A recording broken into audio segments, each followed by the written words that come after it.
pumps, Cryogen, Fortune, India's #1 cooking oil, or V-Guard stabilizers, India's largest selling voltage stabilizer.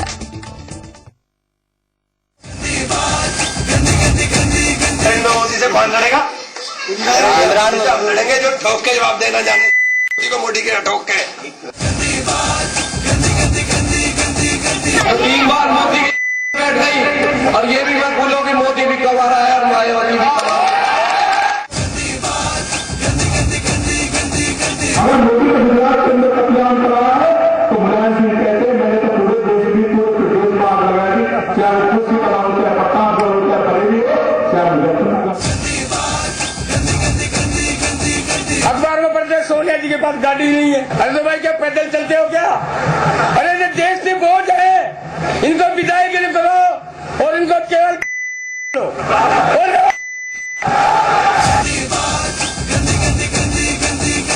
जो हिंदुस्तान का सबसे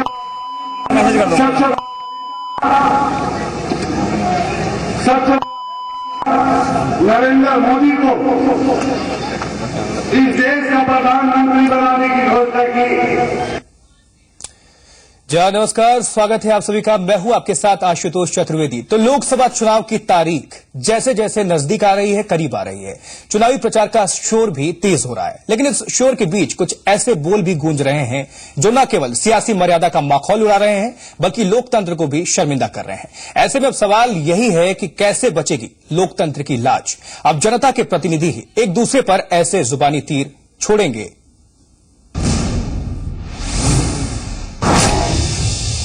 साल 2014 में हो रही चुनावी जंग आजाद भारत का सबसे बड़ा चुनावी संग्राम बन चुका है और शायद यही बात हर सियासी नेता को इस कदर बेचैन कर रही है कि आगे निकलने की होड़ में न केवल मर्यादाओं की सीमा टूट रही है बल्कि लोकतंत्र की गरिमा भी तार तार हो रही है।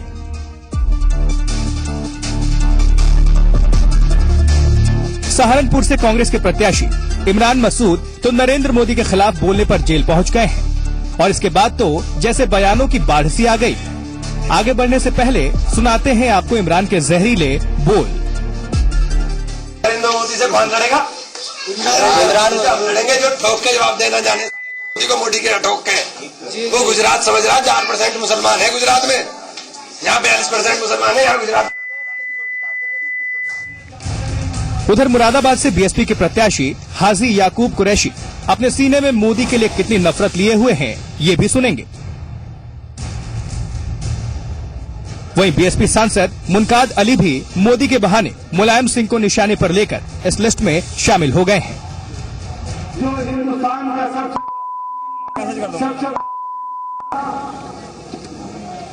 सबसे नरेंद्र मोदी को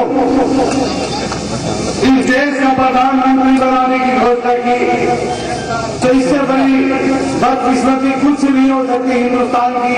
अगर मोदी को गुजरात के अंदर कत्लेआम करा है तो मुलायम सिंह कहते हैं मैंने तो पूरे देश की पूरे प्रदेश में आग लगाई, क्या वो खुशी बनाओ, क्या प्रतापगढ़ हो, क्या बरेली हो, क्या मुजफ्फरनगर। लेकिन कैराना से एसपी उम्मीदवार नाहिद हसन तो मर्यादा की हर सीमा को लांघ गए। मोदी और मायावती पर ऐसी टिप्पणी की कि जिसे सुना पाना भी मुनासिब नहीं। 3 बार मोदी बैठ गई और ये भी मत भूलो कि मोदी भी कब आ रहा है और मायावती भी कब आ रहा है। नेताओं के बीच आगे निकलने की ये होड़ सिर्फ यूपी तक ही सीमित नहीं रही। राजस्थान के सियासी गलियारों से भी ऐसे विवादित बोल सुनाई दे रहे हैं। निवाई से बीजेपी विधायक हीरालाल रैगर ने सोनिया गांधी और राहुल के खिलाफ अमर्यादित टिप्पणी करते हुए नया बवाल पैदा कर दिया।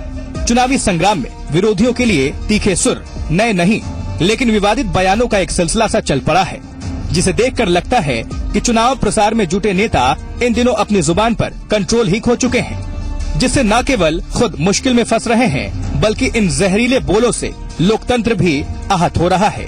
ब्यूरो रिपोर्ट, जी मीडिया।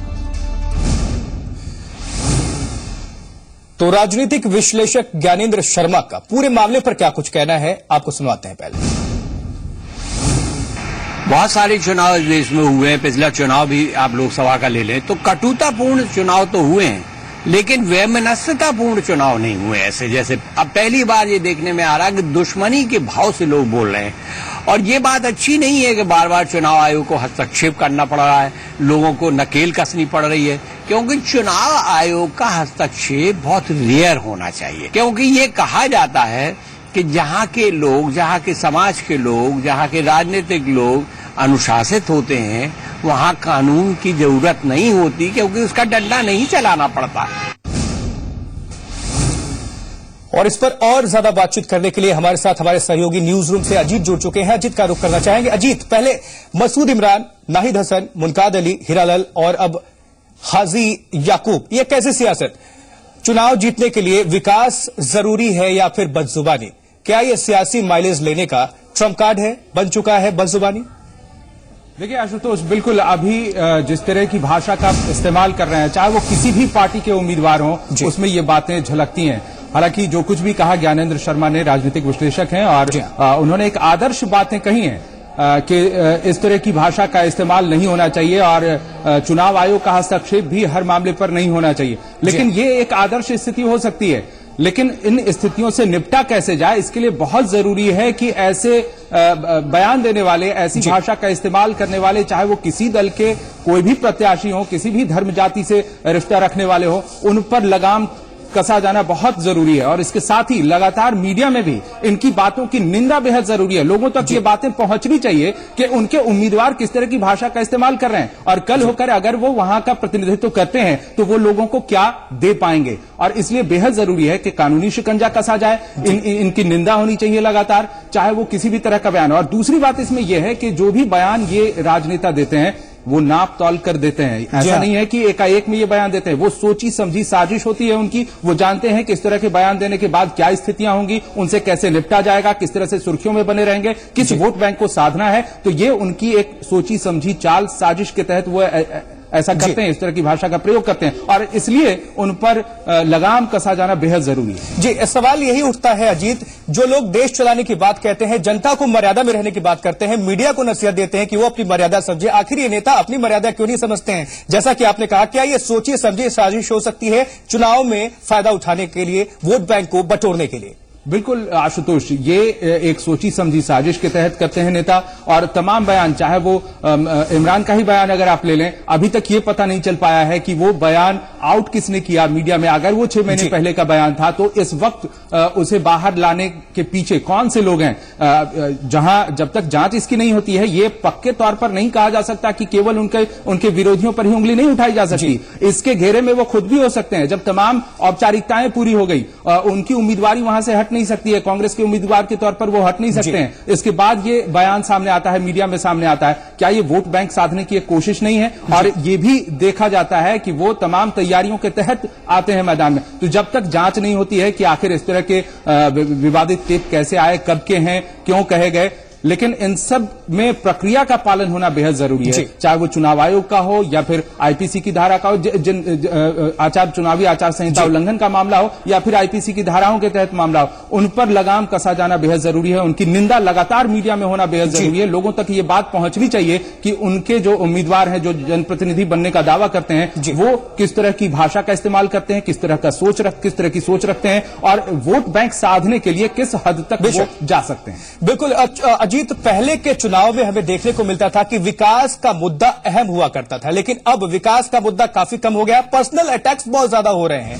अभी नाहिद हसन की बात कर ले तो मोदी और मायावती पर उन्होंने पर्सनल अटैक किया। इसके साथ ही तमाम राजनेताओं को हम यहां पर देख रहे हैं जो चुनाव आयोग की जो है आचार संहिता की धज्जियां तोड़ाई रहे हैं, पर्सनल अटैक कर रहे हैं। जनता को क्या कुछ मैसेज देना चाहते हैं? उनको समझना होगा कि वो जनता के प्रतिनिधित्व करने वाले हैं और प्रतिनिधि हैं, तो उनको यहां पर मर्यादा सबसे ज्यादा दिखाने की जरूरत है इस वक्त। जी आशुतोष, देखिए, जब चुनावी प्रक्रिया शुरू होती है, उससे पहले से जब तैयारियां कर रहे होते हैं जनप्रतिनिधि, तो विकास की बातें करते हैं, आदर्शवादी बातें करते हैं। जैसे जैसे चुनाव नजदीक आता है, उन्हें यह समझ में आने लगता है कि उनकी स्थिति क्या है, उनका वोट बैंक क्या सध रहा है, नहीं सध रहा है, कहां वो पीछे पड़ रहे हैं, और इन सब को लेकर एक मारकाट जैसी स्थिति पार्टी के अंदर, पार्टी के बाहर, फील्ड में, हर जगह इस तरह की स्थितियां देखी जाती है। और इनका ये असर दिखता है इनकी भाषा पर, इनकी बदजुबानी पर, जिस तरह की भाषा का ये इस्तेमाल करते हैं, और उसी का हश्र है। लेकिन इसके साथ साथ ये भी देखना होगा कि समाज में धीरे धीरे मर्यादाओं के पालन का जो असर है वो धीरे धीरे बहुत कम हुआ है, और इसका भी असर कहीं ना कहीं राजनीति में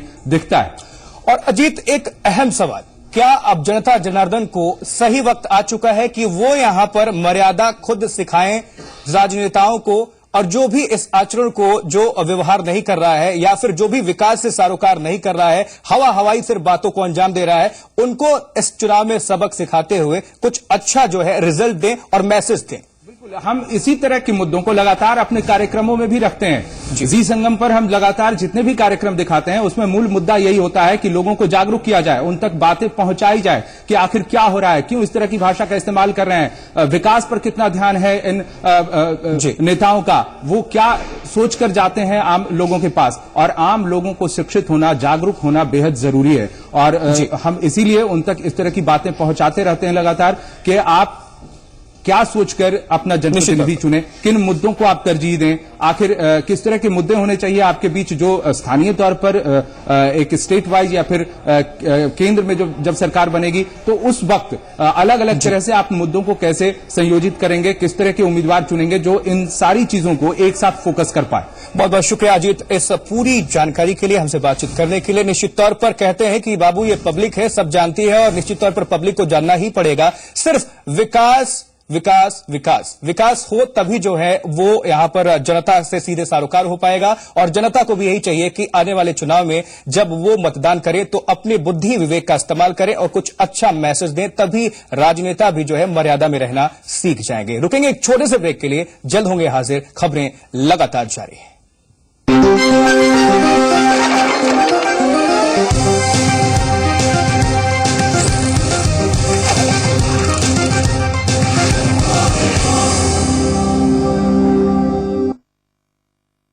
महंगाई को लगातार बढ़ाने वालों जनता माफ नहीं करेगी। बिजली के लिए तरसाने वालों जनता माफ नहीं करेगी।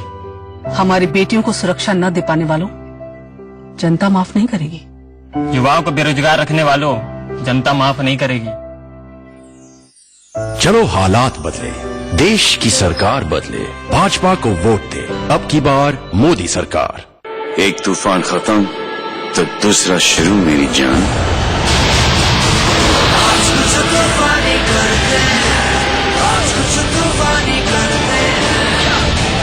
कैसा चल रहा है सब ऊपर वाले की।